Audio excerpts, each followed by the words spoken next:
This is Alan Hess, and you're listening to Pavlina's Kidz Place. Hey everyone, this is Pavlina from Pavlina's Kidz Place, and I'm on location at the Photoshop Convention Center in Orlando, and I'm here with the live event and concert photographer, Alan Hess. Hello. Hi, how are you? I'm great, how are you? I'm doing really well, thanks. That's good.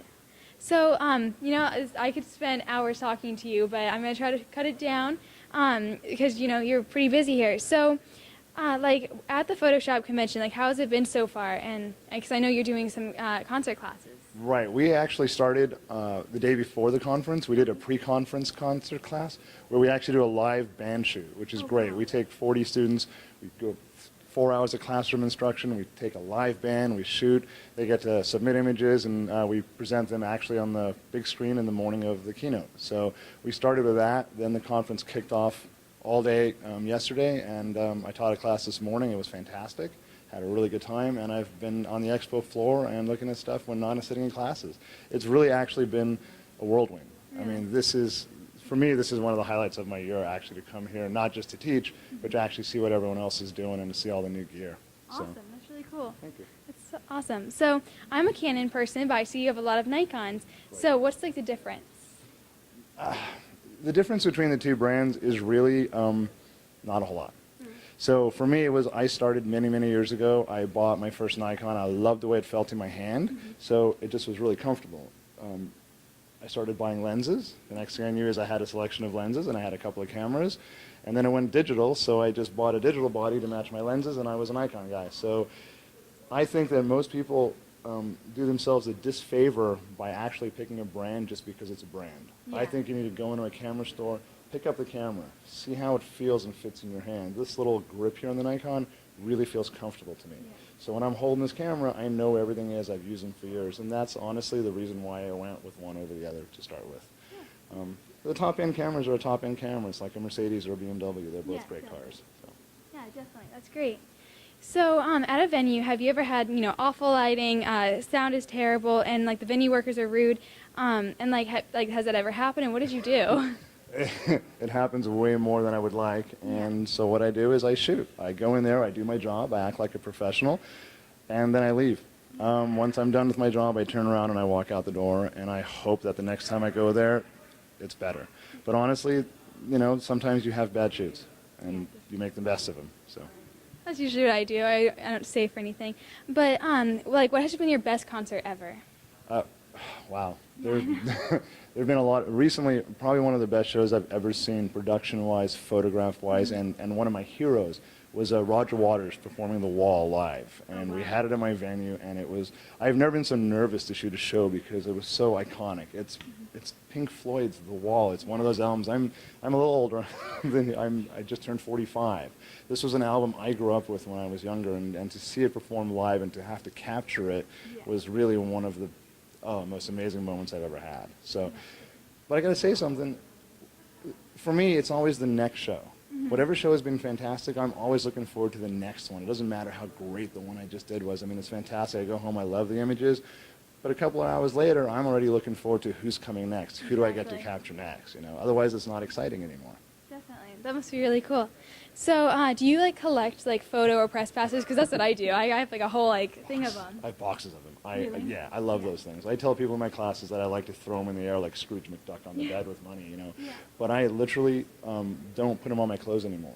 When I get them, I put them in a little holder that hangs from my belt that I bought at a Staples, just a store. So you get a little badge thing, you put it in, you hold it on, you put it in your body, you get home, you take it out, and it's pristine, it's in perfect condition, and you put it away. Yeah. I got to tell you, the other night I shot a show, and at the end of the night, they wanted the pass back. I was so upset. It was like, I really wanted that, so I took a quick photo of it, so I have it at least for my scrapbook. Definitely. But, yeah, I love those things. Oh my gosh, I'm insanely in love with them. They're all over my dance room, and yeah, I love those. So, how did you get started? I loved music. I loved going to concerts. It was one of those things where it was just like, I really enjoyed going to see shows. I also enjoyed photography, and back then, this is going to date me again, back in the 80s, it was a lot easier to get your camera into a concert. Yeah. So this was not a problem. If I wanted to take this into a concert, they were fine with it. Nowadays, you can't take this into a concert without special permission. So I just started by shooting bands that allowed me to bring my camera in, and then I started shooting friends who are in bands. I can't play a musical instrument. I'm terrible. You would never want to hear me sing. But I really loved the scene. So I used to go and take photographs of my friends. And once that started, I got relationships going, and it just grew from there. Awesome, that's really cool.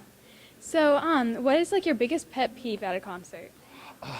My really is when I'm not treated as a professional.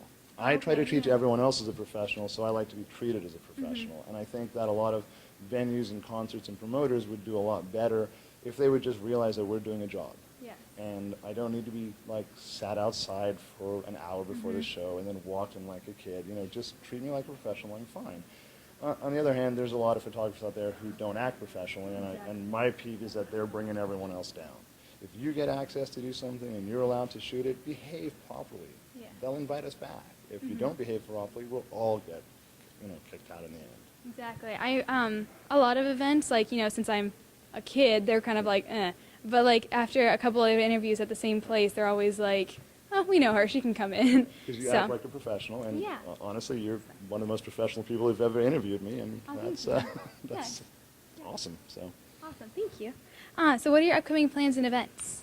I'm teaching next week in San Diego. We have an event called the Photo Video Expo, Photo Video Expo, and I'm teaching about concert photography there. And then I'm just going to be shooting more shows, and I've got a couple of little book projects in the line, but nothing that I can actually announce yet. I wish I could. I wish I could go, oh yeah, go out and get this, but not yet. So I'm shooting concerts. I'm constantly working. I'm constantly writing, and that's what's coming up right now. So I actually have one of your books, and it's like amazing. So could you tell me something about it? You're talking about the concert book. It's Yes. called All Access, Your Backstage Pass to Concert Photography. And it's the book I wanted to write. I was asked to write some other books, and I did those, and you can find them on Amazon and other places.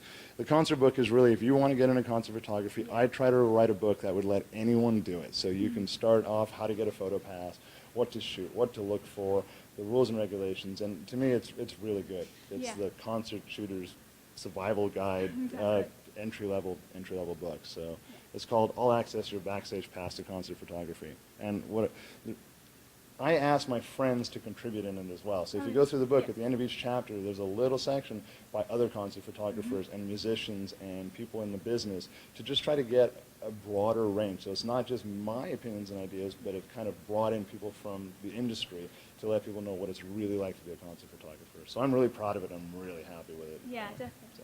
I've read, like halfway through it so far, and I love it. It's actually, I haven't thought of a couple of those things. So, yeah, well, thank you so much for talking to me. Thank you very much. You're so professional. I am blown away. Trust me, I've been interviewed a few times by real, TV stations, and you're way more prepared than they were. Oh, really? Thank you.